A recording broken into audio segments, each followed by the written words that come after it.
तो चलिए आज फाइनेंशियल चार्ट्स और कैंडलस्टिक पैटर्न्स की दुनिया को समझते हैं। ये वो पैटर्न्स हैं जिनके बारे में ट्रेडर्स हमेशा बात करते हैं। लेकिन यहां एक बहुत बड़ी प्रॉब्लम है। एक डेटा ट्रेडर के मुताबिक इनमें से 99% पैटर्न असल में काम ही नहीं करते। तो फिर सवाल ये उठता है कि इतने सारे पैटर्न्स में से कोई भरोसा करे तो किस पर? इस विश्लेषण में हम इसी शोर को हटाएंगे। हमारा फोकस सिर्फ उन गिने चुने पैटर्न्स पर होगा जो वाकई असरदार साबित हुए हैं। और सबसे जरूरी बात, हम ये भी देखेंगे कि उन्हें सही तरीके से इस्तेमाल कैसे किया जाता है। लेकिन आगे बढ़ने से पहले चलिए एकदम बेसिक्स पर चलते हैं। आखिर ये कैंडलस्टिक में ऐसा क्या खास है? वो एक सिंपल लाइन चार्ट से इतनी ज्यादा जानकारी कैसे दे देती है? इसे आप ऐसे समझ सकते हैं जैसे कोई भी भाषा सीखने से पहले उसकी ABCD सीखना जरूरी होता है ना? तो देखिए अंतर कितना बड़ा है। एक लाइन चार्ट हमें सिर्फ एक चीज बताता है, क्लोजिंग प्राइस। लेकिन एक कैंडलस्टिक वो हमें उस पूरे ट्रेडिंग पीरियड की कहानी सुनाता है। ओपन, हाई, लो और क्लोज, सब कुछ एक नजर में।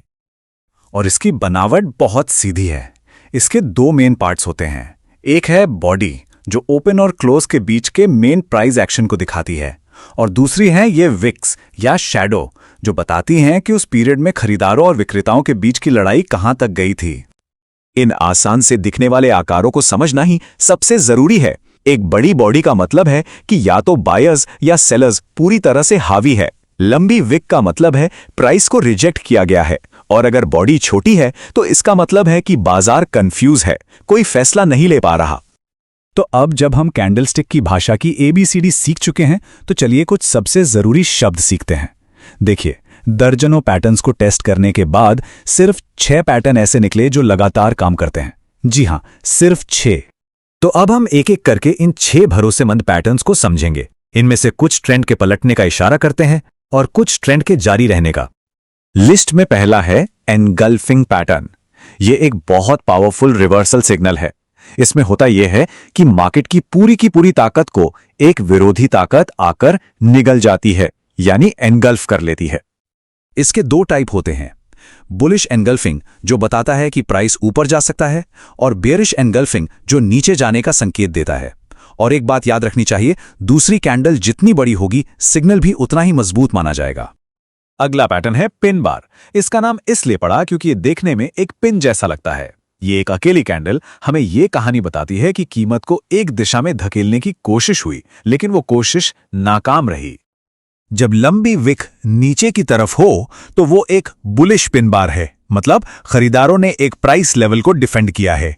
और अगर लंबी विक ऊपर की तरफ है तो वो एक बेयरिश पिन बार है, यानी विक्रेताओं ने कंट्रोल अपने हाथ में ले लिया है।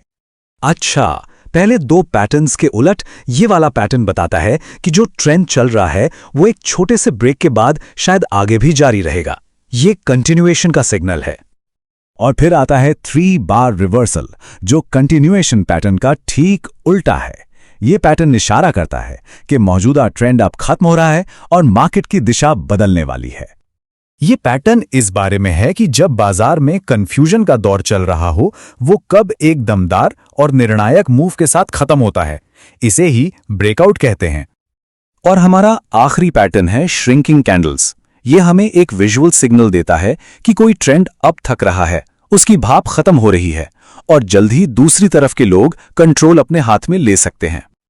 अब इस पूरे विश्लेषण का सबसे जरूरी हिस्सा आ रहा है। देखिए, सिर्फ इन पैटर्न्स को रट लेना काफी नहीं है।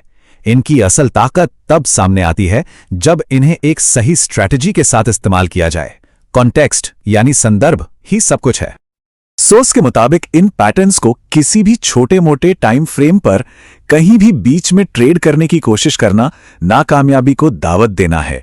इन्हें सही संदर्भ चाहिए होता है। ये एक बहुत ही सिंपल 3 स्टेप की स्ट्रैटेजी है। ये पैटर्न ढूंढने को सिर्फ अंदाजा लगाने वाले खेल से निकालकर एक हाई प्रोबेबिलिटी ट्रेडिंग स्ट्रैटेजी में बदल देती है। पहले एक जरूरी लेवल पहचानो, फिर प्राइस के वहां आने का इंतजार करो और फिर कंफर्मेशन के लिए हमारे 6 पैटर्न्स में से किसी एक का इस्तेमाल करो। तो चलिए इस पूरी बातचीत को उस मुख्य मानसिकता में बदलाव पर फोकस करके खत्म करते हैं जो इस अप्रोच को इतना असरदार बनाती है। तो सबसे बड़ी बात यह है कि हमें पैटर्न्स को जादुई सिग्नल समझना बंद करना होगा। असल में ये सिर्फ सबूत हैं। अकेले एक पैटर्न का शायद कोई मतलब ना हो, लेकिन जब वही पैटर्न एक बहुत जरूरी प्राइस लेवल पर बनता है तब वो हमें सप्लाई और डिमांड की एक जबरदस्त कहानी बताता है।